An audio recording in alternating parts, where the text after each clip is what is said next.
Magnétoscope, la mécanique de type G. Voici la mécanique de type G extraite du magnétoscope. Elle équipe plusieurs châssis avec ou sans son FM, en VHS et SVHS. Dans cette cassette, les numéros utilisés sont ceux des planches de votre documentation. G Tape Deck DM40, DM42 et DMS42. Remarque, il est recommandé après toute manipulation de replacer la mécanique en position cassette éjectée avant de remettre l'appareil sous tension.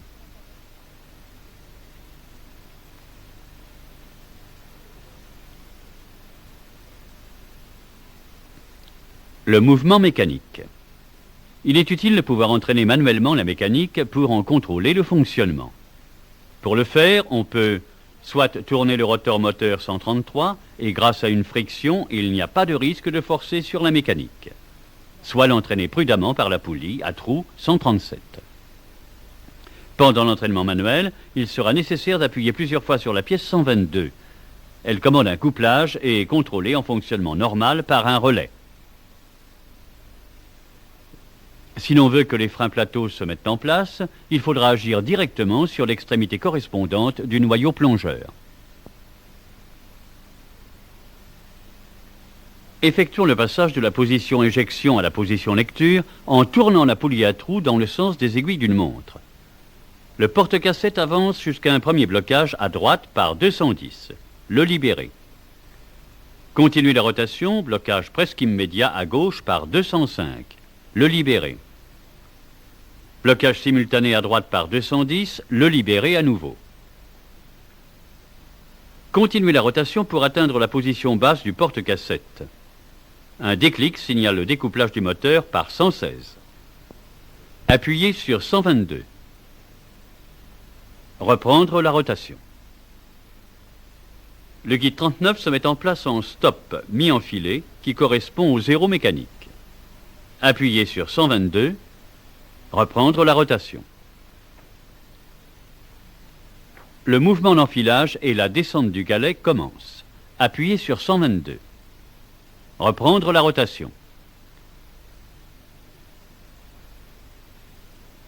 La descente du galet et l'enfilage continuent. Appuyez sur 122. Reprendre la rotation. La descente du galet se termine et l'enfilage continue. Appuyez sur 122. Reprendre la rotation. Le galet est appliqué sur le cabestan et les guide-bandes sont calés en bout de course. On atteint à la position lecture ou enregistrement. Appuyez sur 122. Reprendre la rotation. Ne pas forcer. Le galet doit décoller légèrement du cabestan.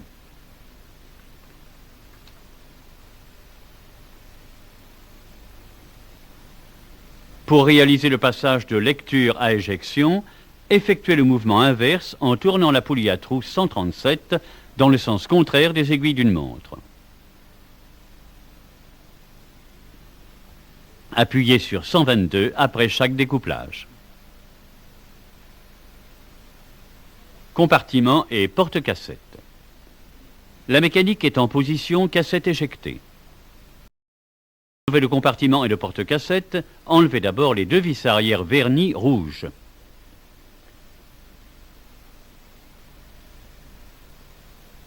Tournez la poulie à trous 137 dans le sens des aiguilles d'une montre jusqu'au premier blocage. Enlevez les vis avant vernis rouges. Le compartiment cassette et le porte-cassette peuvent alors être retirés.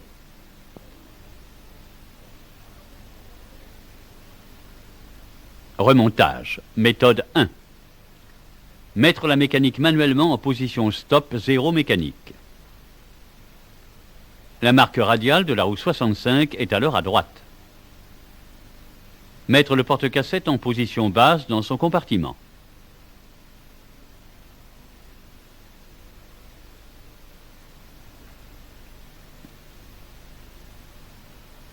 La première dent de la crémaillère devra s'engager dans le creux correspondant à la marque radiale de la roue 65 vue précédemment. Pour cela, au moment de la mise en place, il faudra tirer la crémaillère vers l'arrière. Le compartiment cassette comporte 3 ergots de positionnement qui correspondent à des logements dans le châssis. Mettre en place ceux de gauche et d'avant droit, ainsi que les 2 vis avant en maintenant le porte-cassette en position basse. Tirer la glissière 224 vers l'arrière en gardant la crémaillère au-dessus de la roue 65 et faire descendre la dent en place. Si elle est en place, le porte-cassette est rappelé par le ressort. Ramener manuellement la mécanique en position cassette éjectée. Remettre les vis arrière et vérifier manuellement le fonctionnement. Avant de remettre le secteur, ramener la mécanique en position cassette éjectée. On peut rencontrer une seconde version de compartiment cassette, ici celle du haut, dont la tringlerie est plus longue vers l'arrière. Pour remonter le compartiment porte-cassette lorsque la mécanique est dans le magnétoscope, faire levier avec un tournevis pour reculer la crémaillère et mettre la dent en place. Remontage méthode 2. Le compartiment cassette peut se remonter élément par élément. Le voici démonté. Mettre l'appareil en position zéro mécanique. La marque radiale de 65 est alors à droite. Mettre la tringlerie du compartiment en position porte-cassette baissée, sans porte-cassette. Le remonter en engageant comme précédemment la première dent de la crémaillère dans l'espace de 65 correspondant à la fente radiale. Elle est visible par-dessus. Remettre les 4 vis de fixation. Ramener à l'aide de la poulie à trous 137 l'ensemble levier 229 en position verticale. Remettre le porte-cassette, le couvercle, ses vis et le câblage. Vérifier manuellement le fonctionnement. Remettre la mécanique en position cassette éjectée avant de reconnecter le secteur. Tringlerie et engrenage. Mettre l'appareil manuellement en position zéro mécanique. De petits repères sont en position zéro mécanique alignés 2 par 2. À titre d'exemple, ici entre les pièces 143, 138 et 141. Là, entre les pièces 111 et 65.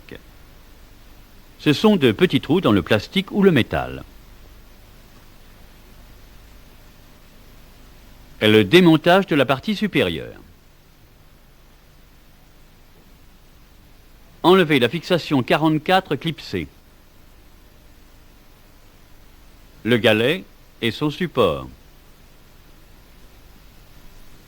La pièce 51.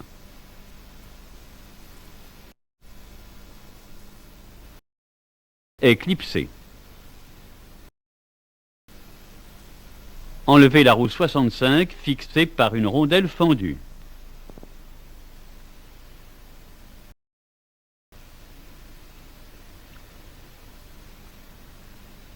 Le démontage de la partie inférieure. Enlever la courroie après avoir repéré la position du réglage de tension.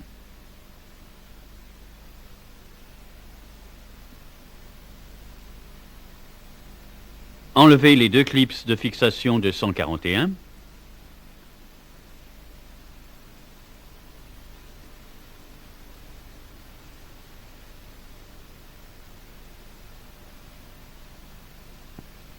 Et la pièce elle-même. Enlever la vis de la pièce 107-108 et la pièce elle-même. Enlever le clip de 109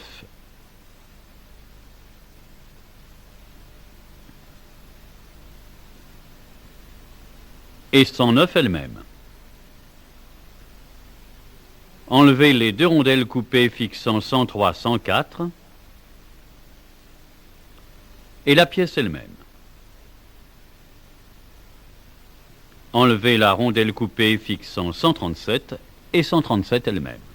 C'est 137 qui, entraîné par la courroie cabestan, distribue le mouvement vers la mécanique. La roue dentée inférieure, sur cette vue, entraîne le plateau porte-bobine récupérateur en bobinage et rebobinage. La roue intermédiaire, par une friction, entraîne en lecture le plateau récupérateur. La roue supérieure entraîne le reste de la mécanique. Enlevez l'ensemble levier 125-122. Avant de poursuivre le démontage, remarquez la position alignée des divers trous et ergots repères de remontage. Enlevez la rondelle fendue de 116 et 116 elle-même. Enlevez la rondelle fendue de 146 et 146 elle-même. Enlevez la pièce 119. 116, 118, 119 constituent l'ensemble qui permet de découpler le moteur cabestan de la partie mécanique chargement-enfilage. Le microprocesseur de gestion mécanique peut la commander par l'intermédiaire d'un relais et du levier 125 enlevé précédemment. Enlevez la rondelle fendue de 113 et 113 elle-même. Puis 114. Enlevez 142. Le clip de 111 et 111 elle-même. Le levier 110. Enlevez 112.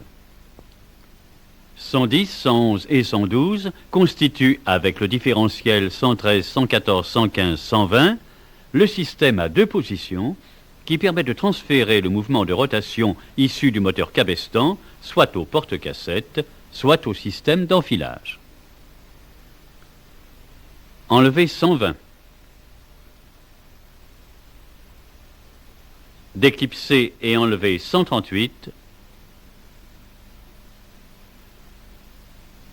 et 143. Les éléments qui restent sur le châssis ne posent pas de problème particulier de démontage ou de remontage. Le remontage. Remarque, au montage, n'oubliez aucun repère. Un décalage d'une dent entre deux roues peut bloquer la mécanique. Remettre en place les roues 138 et 143. Il est plus facile de le faire en même temps que le levier qu'elle commande.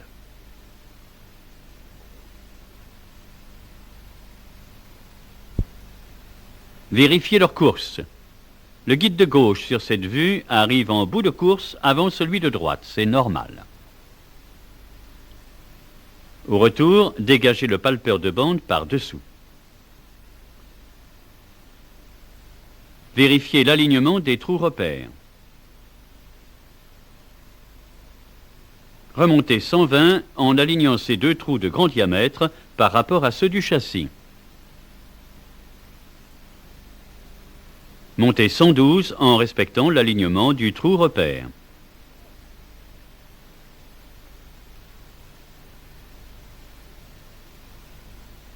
Montez le levier 110.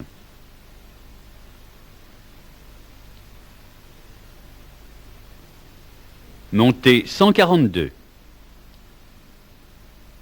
Vérifiez en le tournant que la came inférieure est en place. Puis alignez les trous repères avec l'axe de la pièce 120. Des guides de diamètre 2,6 mm peuvent faciliter le montage. Ils servent à immobiliser 120 par rapport au châssis et à positionner 114 et 113. Voici la pièce 120 avec les guides en place. Montez 114 avec ses trois planétaires en respectant la position des trous repères avec 142 et 112.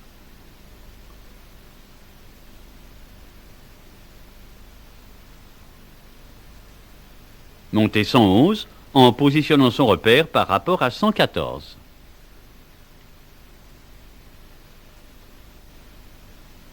Mettre son clip. Montez 141 en positionnant son repère par rapport à 138.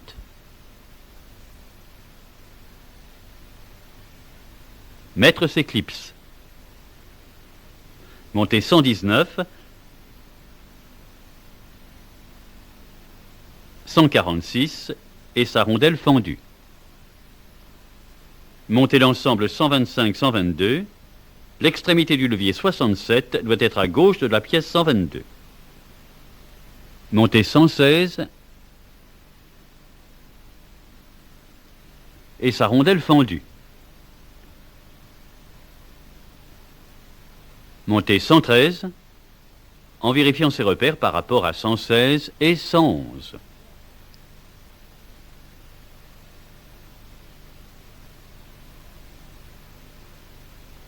Mettre sa rondelle fendue.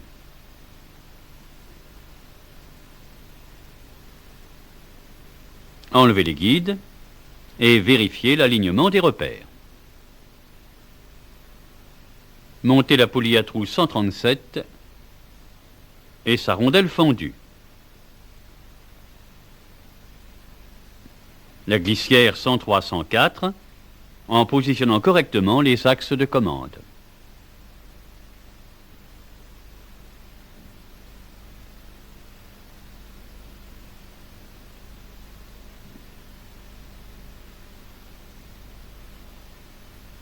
Vue côté droit, mise en place. Vue côté gauche, montez les deux rondelles coupées de fixation. Montez 109 après avoir déplacé 103, 104. La came doit être dans la gorge de 111. Montez son clip. Montez 107, 108 et sa vis de fixation. Montez la courroie et la retendre à la position repérée.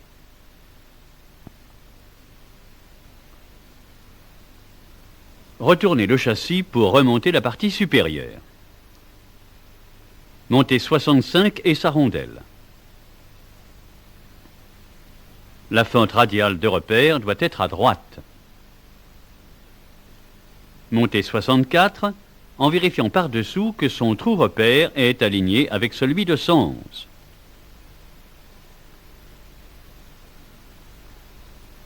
Si 50 et 53 ont été démontés, les remettre dans cette position. Positionnez le contact rotatif pour pouvoir ensuite aligner son trou repère avec celui de 51. La dent plus haute sert de repère face au trou de 64. Mettre en place 51 en déplaçant 53 et en tenant compte de ces deux repères dent avant et trou arrière.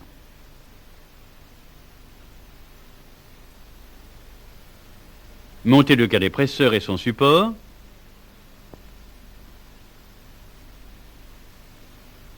Puis la fixation clipsée.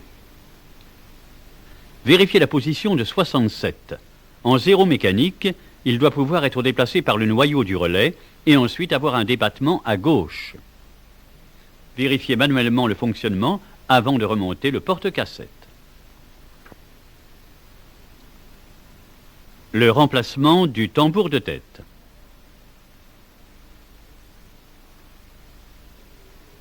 Enlevez le support frotteur.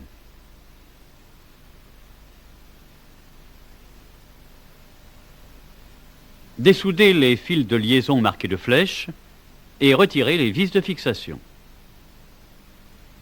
Retirez le tambour de tête avec précaution. Si nécessaire, chauffez légèrement le bord extérieur avec un sèche-cheveux pour faciliter sa libération. Au remontage, placez le tambour de tête sur l'axe du moteur de façon à ce que les surfaces claires coïncident. Remettre les vis de fixation, puis ressouder les liaisons. Enfin, après avoir remonté le support frotteur, vérifiez le chemin de bande et ajustez le point de commutation de tête. Cas d'un tambour sans circuit imprimé. Enlevez le support frotteur.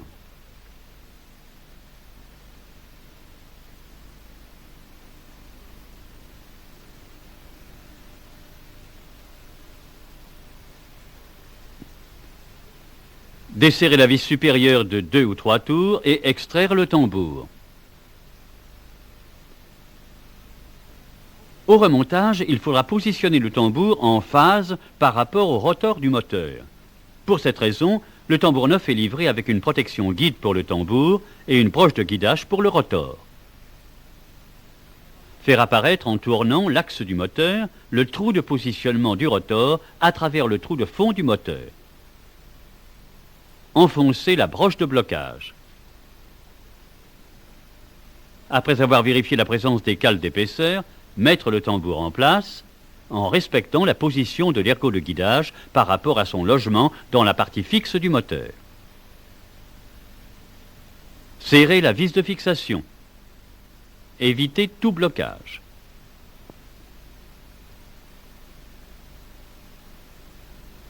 Retirer le capot.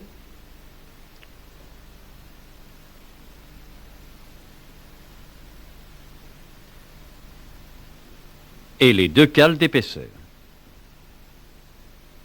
Enlever la broche de blocage du rotor. Après avoir remis le support frotteur, vérifier le défilement de bande et ajuster la commutation de tête. La tension de la courroie.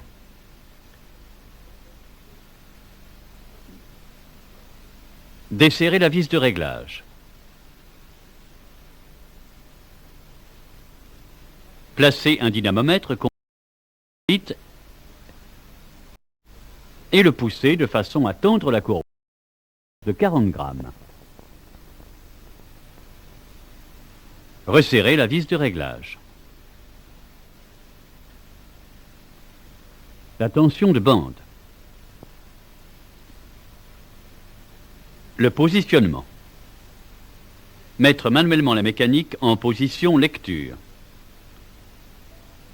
À l'aide d'une clé Allen de 2 mm, placez le réglage de position de façon à ce que le stoppeur soit juste à gauche de l'axe du guide P1.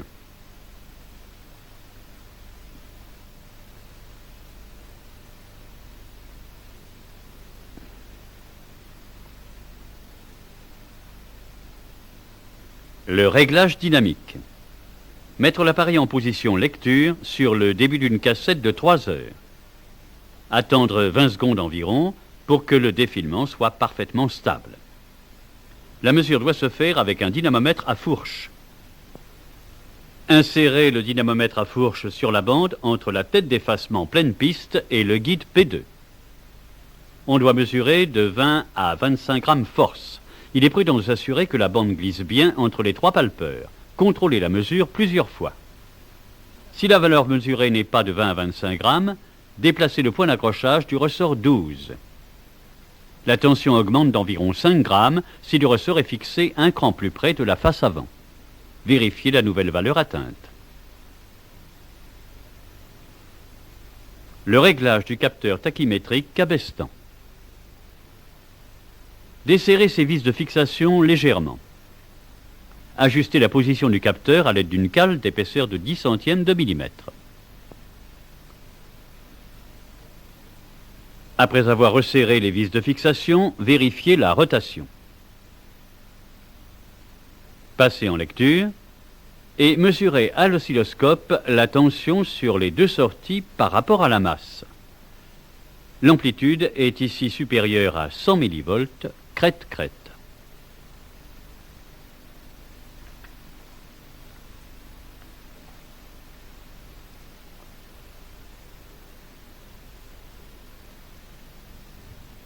La hauteur des plateaux. Un comparateur et une plaque de référence sont nécessaires. Placez la plaque de référence sur le châssis.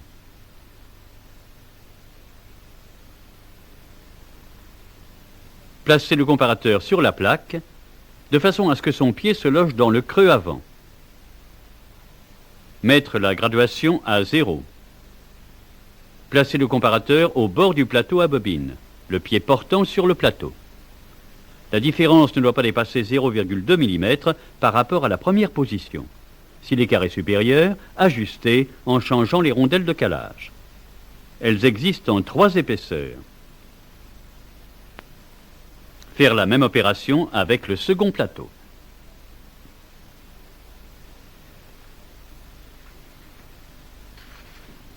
La hauteur du palier cabestant. Desserrez un peu la vis 41 butée de palier jusqu'à ce que le rotor du moteur touche tout juste le stator.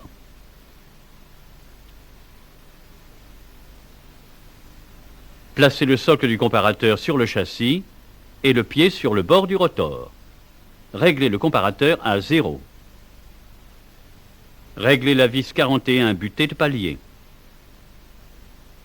Avec le pied du comparateur au même endroit sur le rotor, l'espace rotor-stator doit atteindre 0,5 à 0,55 mm. La hauteur des guides P2 et P3. Placez la plaque de référence sur le châssis en vérifiant qu'elle est bien en place. Contrôlez sa position pendant tout. Après avoir vissez P2 de façon à ce que la joue inférieure du guide-bande soit en dessous de la surface de référence. Positionnez le pied du comparateur sur la joue inférieure du guide P2. L'aiguille doit rester en face de 0 sur le cadran. En dévissant le guide P2, on dépasse la surface de référence. En vissant à nouveau l'aiguille à 0. Répétez l'opération. Les vis au pied des guides ne doivent pas être touchés. 5. Le P5 est remplacé. La plaque de référence sur le châssis et amenez manuellement la mécanique jusqu'au premier découplage du moteur. Le guide P5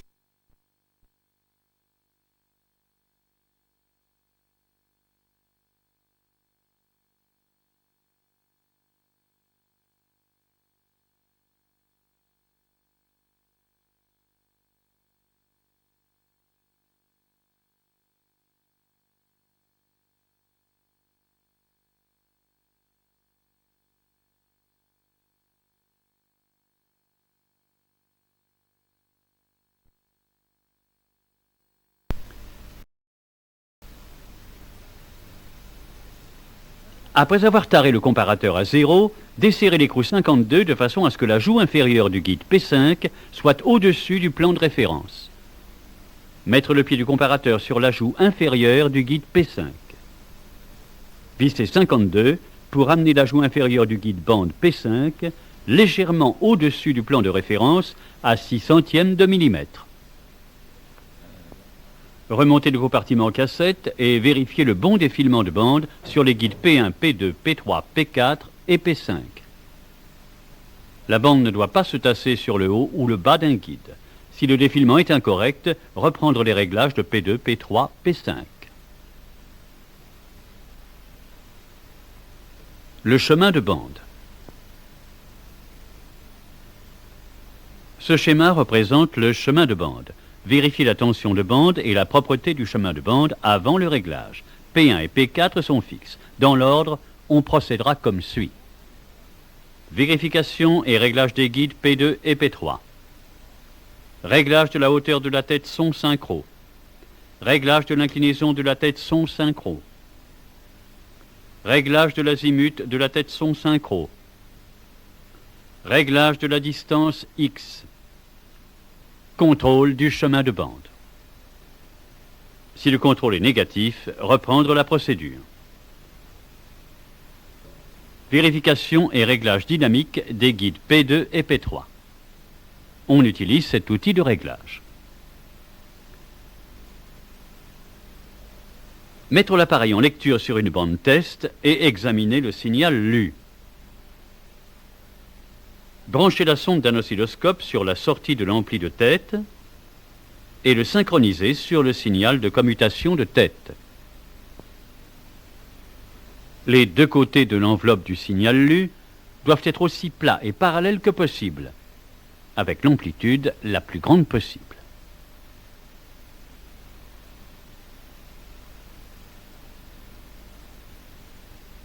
Une action sur P2 modifie la forme en début de trame.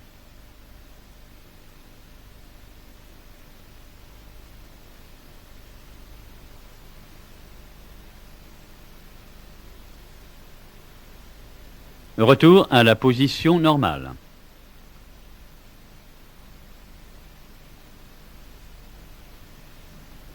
Une action sur P3 modifie la forme en fin de trame.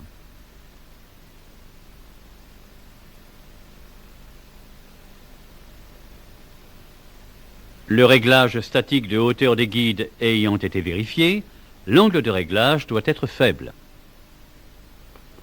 Le réglage de la hauteur de la tête son synchro.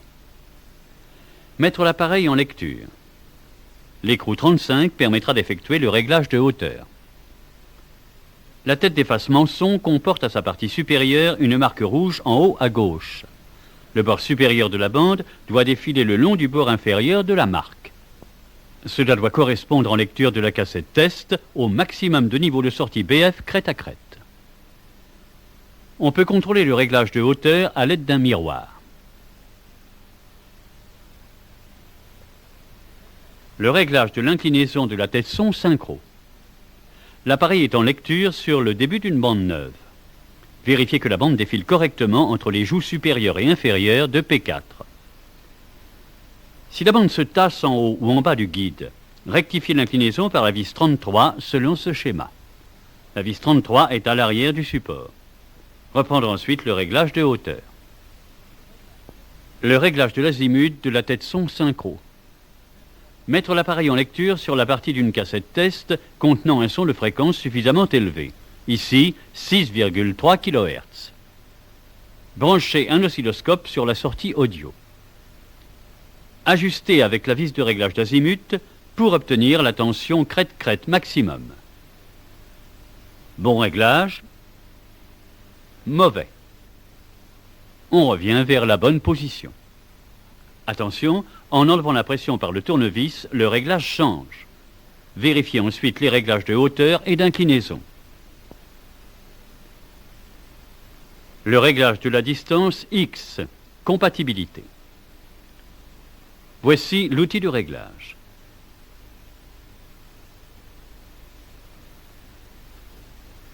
Mettre l'appareil en lecture d'une cassette test sans faire de correction de tracking. Brancher l'oscilloscope sur la sortie de l'ampli de tête. Ajuster l'écrou 36 de façon à avoir le maximum d'amplitude de signal lu. Voici le bon réglage. Action sur 36. Le signal diminue en amplitude et se déforme.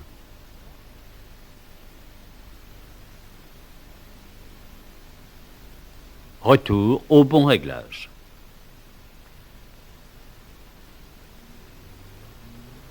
Déréglage dans le sens de rotation opposé de 36.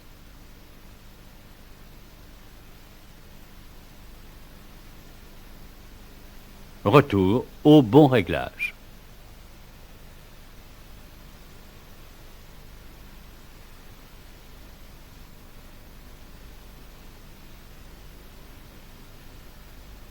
Contrôle du chemin de bande. Mettre l'appareil en lecture sur une cassette test. Brancher l'oscilloscope sur la sortie de l'ampli de tête synchronisé par le signal de commutation de tête. Les bords de l'enveloppe du signal doivent être aussi plats et parallèles que possible avec l'amplitude la plus grande possible. Ceci immédiatement au démarrage de la lecture.